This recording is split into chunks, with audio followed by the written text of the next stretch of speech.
Nazdar lídry na kaši a vítejte u dalšího airsoftového videa tady u mě na kanále, tentokrát zase s bráchou. Čau. Čau, čau.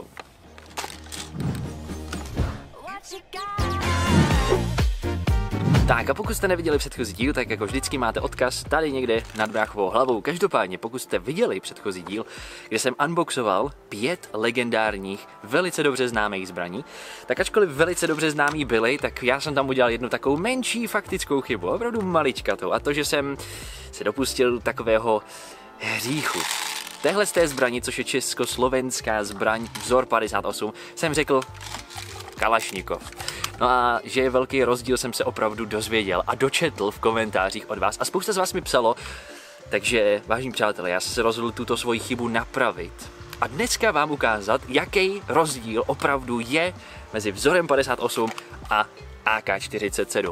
Každopádně, technicky vzato, si klidně najděte to video předchozí, tam to najdete dopodrobna vysvětlený v komentářích. Já jsem se úplně náramně bavil, když jsem to pročítal, byl tam původ, kdo se kým inspiroval, kdo komu co ukradl a tak dále. Pročtěte si to, je to docela zábava. Každopádně dneska zjistíme, jaký je vlastně rozdíl v airsoftových verzích a zažijeme zase trošičku srandy. Takže jdeme na to. A vážení přátelé, jako vždycky, bezpečnost především, takže ochranné pomůcky, pokud byste někdy hráli něco takového, nebo si s tím jenom hráli. Každopádně, o co teďko půjde, vážení přátelé? My si dáme 3 kola s relativně podobnýma zbraněma a budeme se snažit trefovat tady do různých terčů. Oni asi na videu budou trošku hůř vidět, omlouváme se za hluk, ale jsou to kovové věci, takže bychom měli slyšet, když se do nich trefíme.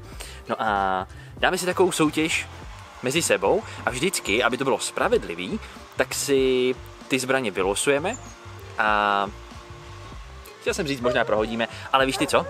Bude to zajímavější a zapeklitější, když ne. Prostě a jednoduše si vylosujeme zbraně a pak budeme střílet. První kolo, tady máme speciální pistoli, kterou jsem ukazoval v minulém videu, takže to je taky novinka a je to ta zbraň, kterou jsem nazval zbraní Lara Croft, takže tak. Je to manuálka plastová a oproti ní tady máme starou známou klasickou už osvědčenou zbraň, což je Glock 17, ze kterého jsme stříleli a víme, že lítá rovně a střílí dobře. Takže tak, o kterou zbraň budeme losovat? Vyber. No tak dobře, tak budeme losovat u novinku a kdo vyhraje kamenušky papír, tak jí má, nebo ten druhý jí má? Tak jí má. Dobře, tak jí má. Takže hrajeme o tuhle tu novou zbraň. Takže kámen, nůžky, papír, teď. Bum, takže dobře. Tak já mám tuhle tu novou Lařinu zbraň, samozřejmě, abych byl stylovej a ve stylu Lara Croft, tak bych musel mít 2. Ale to tady s manuálkama není úplně možný, takže tak. No a dobře, pojďme na to. Pravidla jsou následující. Budeme se muset trefit do všech 5 terčů a máme na to neomezený počet kuliček. Každopádně funguje to jako v minigolfu nebo v golfu, prostě kdo má míň ran na sestřelení všech, tak ten vítězí. Přináší se to do dalšího kola a tak dále a tak dále. Takže začínáš, protože jsi prohrál a máš za úkol strefit se do všech 5 terčů. Pojďme na to. Takže jsme se domluvili, že budeme mít každý 10 střel a když ani těch 10 střel netrefíme všechny ty terče, tak budeme mít 12 bodů. Což znamená, že jsme přišli, nebo že máme o 2 víc, takže to je špatný. Ano. Takže já jdu na to.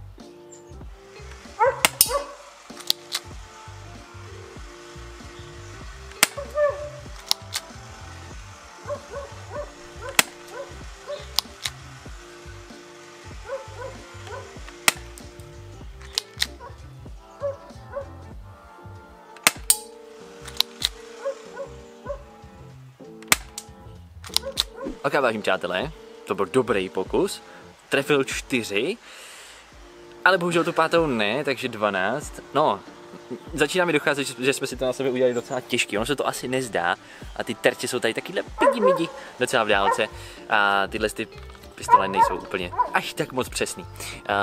Uvidíme. Každopádně, teďko je moje kolo. Dopadnu poměrně podobně, si myslím, ale jdeme na to.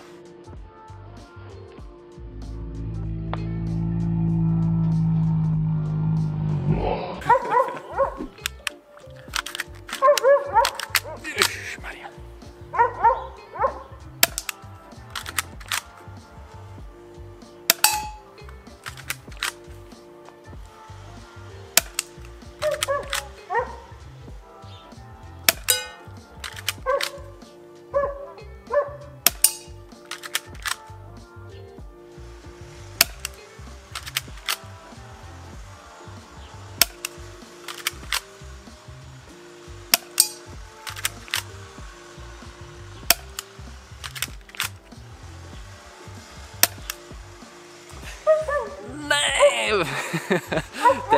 téměř. Ale sestřelil jsem taky 4, takže teď je to hodně vyrovnaný. Řekli bychom, že tyhle ty pistole, a mimochodem střílí krásně rovně, musel jsem trošičku jako vykompenzovat to, kam střílí. A to, že jsem z ní střílel poprvé, tak velice dobrý, já jsem velice spokojený. Tak zatím vyrovnaně 12-12. Pojďme na další kolo. Máme tady další kolo a s ním plynové pistole. Máme tady Colt 1911 versus, já si nepamatuju to číselno písemný, KP13. Budeme tomu říkat Toník. Toník. Versus Toník, přátelé. Mohli jste si všimnout, že mám tady tlumič, takže zkusíme, třeba to s ním bude zajímavý. A střihneme si o kterou. Ty jsi z téhle ještě nestřílel, Ano. takže můžeme si střihnout o tuhle. Dobře. Takže, zase. Kámen, nůžky, papír, teď. Kámen, nůžky, papír, teď. Kámen, nůžky, papír, teď. Dobře, tak jo. Tak já mám starou osvědčenou 1911 a Hayek má Toníka. Takže já začínám, protože jsem prohrál. No a cíl je stejný, akorát jsme jeden z cílů přesunuli někam sem. Ten nejmenší. Takže tak, 10 ran, 5 cílů, musíme se trefit, jdeme na to.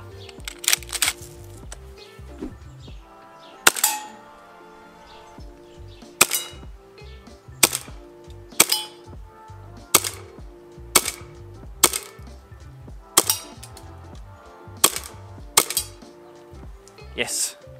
Trefil jsem všechny a v zásobníku mi nezbylo nic. Takže na 10 ran všech 5 trefených. OK. Mě ta první vystřelila 2 na 1, pokud se nepletu, ale tak myslím, že se to pořád počítá. Dobrá. Splněno mám 10 bodů a na řadu jde mistr Hayek s Toníkem. Jdeme na to. Takže jdu na řadu s Toníkem, tak jdeme na to.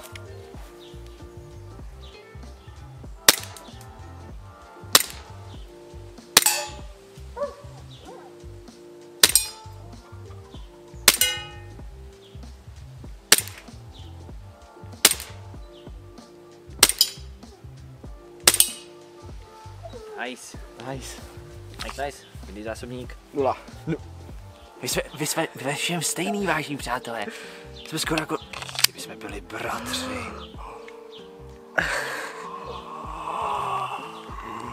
Vážení přátelé, další kolo je tady a s ním to, na co čekáte.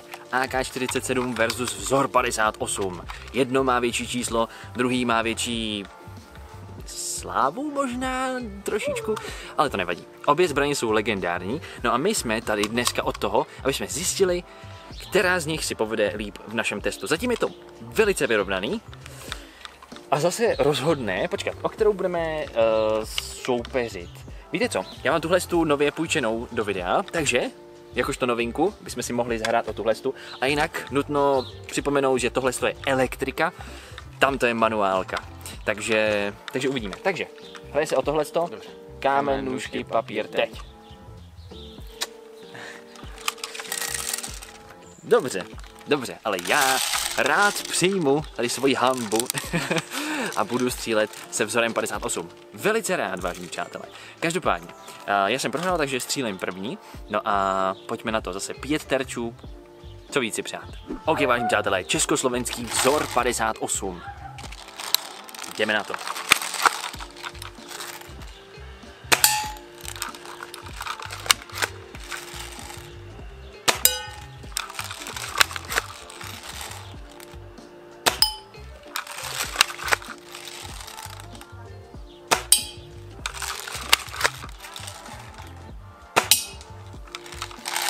Hohoho, 5 ran, vážení přátelé, a 5 tref.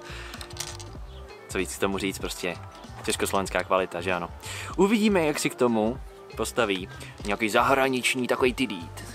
Takže tady mám Kalašníkov, takže jdeme na to.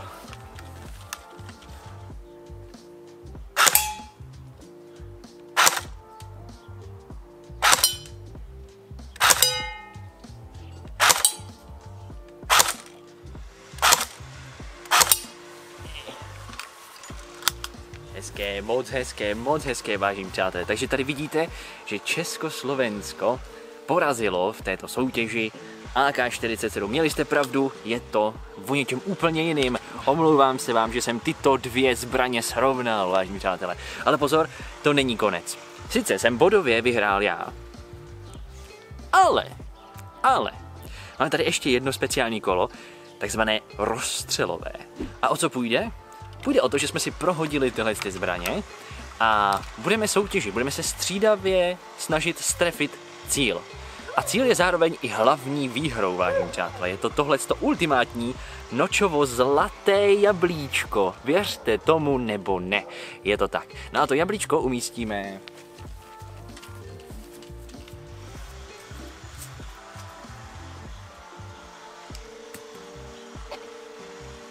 To jablíčko umístíme tam na ten strom, je to docela daleko.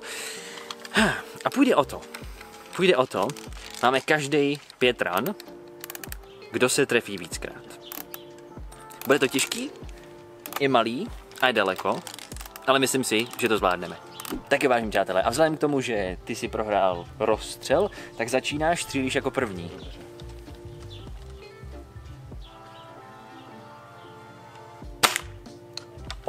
Trefa, OK. Já se netrefil. Druhá trefa. Trefa, ano.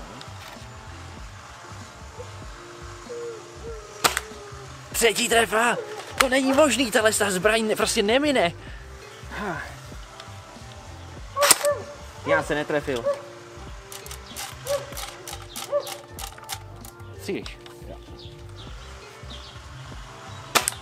Čtvrtá trefa. Druhá trefa. Pátá trefa, on se trefil 5krát, vážení přátelé. To není možný. Tak je, vážení přátelé, máme tady jasného vítěze a tím je Vzor 58. Tamhle na zemi. Ne, samozřejmě tady mistr Hájek a vyhrál, vážení přátelé, toto exkluzivní zlaté jablíčko, které teďko bude muset na video sníst. Ne, dělám si srandu, můžeš si ho nechat, ale každopádně. Děkuji. Asi schníje, ale to nevadí. Doufám, že to hlavní bylo řečeno, a to je, že rozdíl mezi Vzorem 58 a AK-47 je jasný.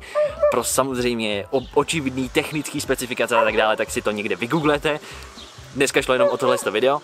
No a doufám, že se vám líbilo a doufám, že mi odpustíte můj takový drobný omyl. Jinak děkuji vám, že jste se mi ozvali. Každou chvilku se mi ozve někdo a nabízíte mi airsoftové akce, nebo si jít s někým zahrát, a nebo zapůjčení zbraní, nebo ukázku zbraní a tak dále. Děkuji moc si toho vážím, akorát vám na to nestíhám odpovědět, protože už tak jsem časově hrozně vytížený, ale moc si toho vážím, mám to v záloze, děkuji moc. No a to bude pro dnešek, pro tohle video všechno. Pokud jsem udělal něco špatně v tomhle videu, tak zase přijímám vaše konstruktivní kritiky dole v komentářích. No a doufám, že se vám video líbilo. Mějte se krásně a Čau. čau.